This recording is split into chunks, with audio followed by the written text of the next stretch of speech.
c'est ça. Je pense que c'est un grand classique chez les dessinateurs de tomber dedans quand on est petit. Moi, j'ai dû commencer à dessiner à l'âge de 6 ans, avant à l'adolescence de changer d'orientation.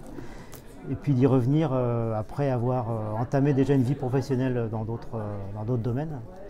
Et je suis revenu parce que la tentation était trop forte de raconter des histoires et de plonger dans des univers graphiques.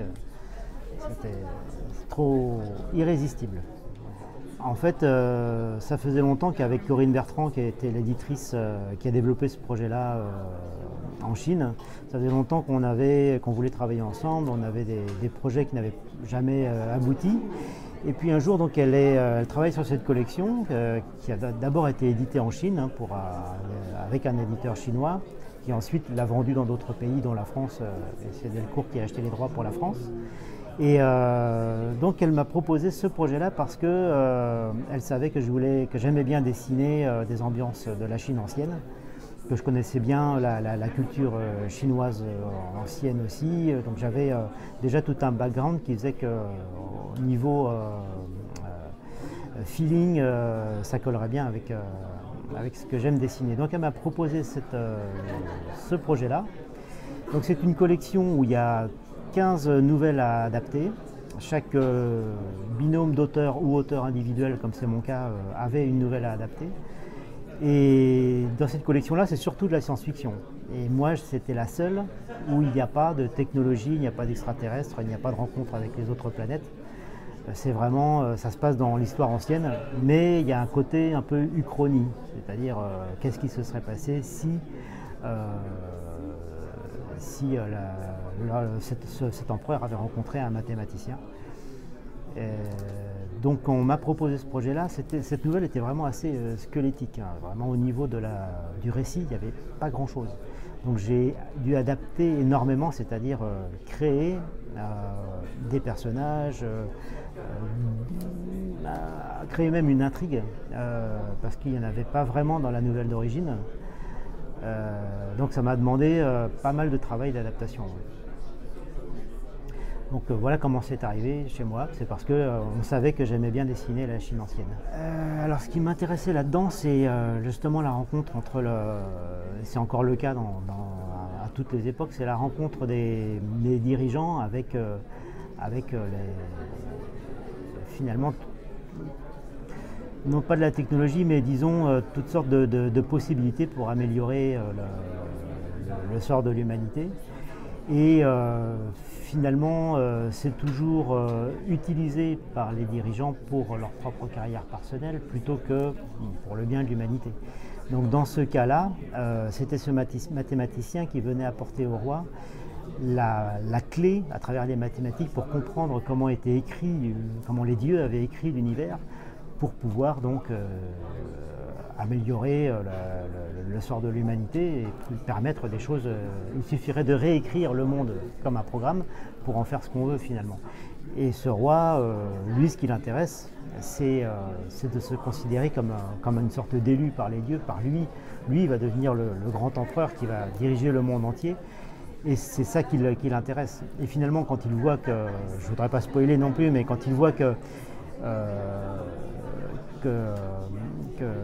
sa position est en danger, il ne pense pas du tout à préserver cette grande découverte.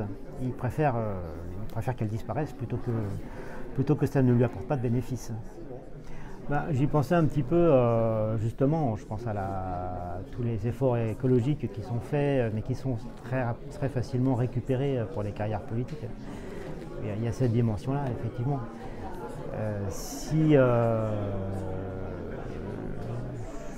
C'est un peu cynique, mais je suis persuadé que si l'enjeu écologique ne représentait pas d'enjeu politique pour les dirigeants qui se les approprient, il y aurait certainement beaucoup moins d'efforts de fait. Donc il faut que ça leur rapporte quelque chose. Mais c'est un petit peu ce que ça raconte. Mais cette dimension-là, elle n'était pas vraiment dans la nouvelle d'origine. C'est-à-dire, encore une fois, j'étais obligé d'adapter, de trouver un enjeu un petit peu plus aventureux. Parce que dans la nouvelle d'origine, il n'y avait pas vraiment moyen de faire ni une bande dessinée, ni un film, finalement. J'ai rajouté des personnages, j'ai rajouté des intrigues de palais qui sont des intrigues historiques. C'est-à-dire que réellement, la mère de ce roi a vraiment eu des enfants avec un faux eunuque et elle voulait remplacer son fils aîné à la tête du pays par l'un de ses enfants qu'elle avait eu avec son amant. Donc ce sont des véritables intrigues que j'ai insérées dans la nouvelle d'origine pour l'étoffer, pour lui donner une dimension historique un petit peu plus large. Oui, il y a le faux eunuque qui est un personnage qui a existé, il y a donc la mère du roi qui a existé également. Alors, dans la nouvelle, le personnage de Tinke qui est envoyé auprès de ce roi a vraiment existé, mais c'était un mercenaire, c'était un tueur. Liu Cixin qui a écrit la nouvelle en a fait un mathématicien. Mais pourquoi c'est très focalisé sur les personnages? C'est parce que la nouvelle est entièrement focalisée sur les personnages. C'est-à-dire qu'on a rarement de distance qui est prise avec les personnages. Donc c'est un petit peu pour ça que ça se reflète dans cet album. Tu as un projet donc, chez Grand Angle, Oui. Tu peux nous en parler? Oui, c'est un projet donc, qui est un vieux projet pour moi. C'est basé sur la rencontre entre Rome et l'Orient finalement. Ça part d'une fameuse bataille, la bataille de Car, où les Romains ont perdu face aux Parthes. Les Romains avaient 40 000 hommes. Les Parthes en ont tué 10 000, en ont fait prisonniers 10 000. Ces 10 000 là, ils les ont déportés à l'autre bout de l'Empire, Parthes, donc dans la région de l'Afghanistan actuelle, pour en faire soit des esclaves à travailler dans les mines ou dans diverses exploitations agricoles ou autres, et puis aussi pour en faire des mercenaires, des esclaves soldats, qui eux-mêmes se sont retrouvés donc confrontés aux barbares des steppes, dont les ancêtres des Huns. Et parmi ces Romains, je ne vais pas non plus en dire trop, mais disons que certains sont allés encore plus loin en Orient. Et donc là, à partir de là, ils commencent vraiment à rentrer dans ce qu'on appelle la route de la soie. Et ce projet, donc, c'est ce Romain, on part sur un Romain qui va de plus en plus loin vers l'Orient. C'est un projet qui s'appelle Legio Serica. C'est un projet que j'avais commencé à écrire il y a très longtemps et pour lequel est venu me rejoindre en co-scénarisation Philippe Pelaez. Donc c'est un projet vraiment personnel et pour lequel Philippe apporte beaucoup aussi, parce qu'il apporte sa patte, il apporte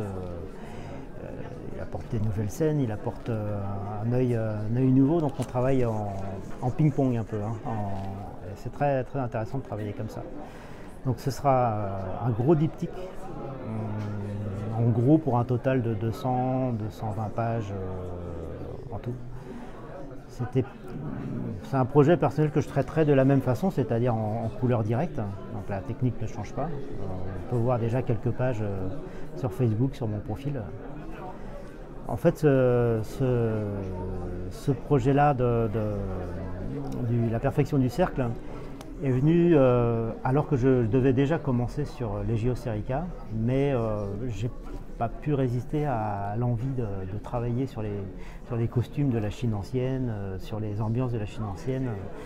J'avais toutes sortes d'images qui m'inspiraient. Là, je vois que sur l'album en ce moment, on a une dans la grotte là où il le médite. Donc c'est des images il n'y avait que dans ce projet de la perfection du cercle que j'aurais pu les insérer. Je ne pensais pas pouvoir le faire sur les Legio Serica sur lesquels je travaille, ni sur d'autres projets que j'ai un petit peu encore en tête. Voilà, donc c'est pour ça que j'ai sauté sur cette opportunité. Et puis aussi, c'est parce que la première édition est une édition chinoise. Donc ça m'intéressait aussi d'être édité en Chine, parce que c'est un pays qui me fascine, donc je suis ravi d'être publié là-bas, et en première édition en plus. Mais il y avait en interface quand même Corinne Bertrand, qui vivait à l'époque à Shanghai, et donc qui nous servait d'intermédiaire entre l'éditeur chinois et puis nous. Parce que dans cette collection-là, il y a de tout. Il y a des Français, des Espagnols, des Argentins, des Chinois. Il y a des auteurs qui viennent de partout. Et ouais, j'étais ravi de pouvoir justement travailler pratiquement en direct avec un éditeur chinois. Frédéric Peters. Voilà. J'adore sa façon de raconter. Une façon vraiment incroyable. Ce qu'il fait en ce moment avec Serge Lehmann, je trouve que c'est d'une subtilité incroyable. Dans cette façon de raconter, dans cette façon de chercher des positions naturelles chez tous ces personnages. Et je trouve qu'il fait bouger les personnages d'une façon vraiment naturelle, subtile. Il y a un don d'observation, mais je trouve vraiment, vraiment dingue, vraiment unique, en tout cas, pour faire jouer ces personnages. Donc voilà, Frédéric Peters.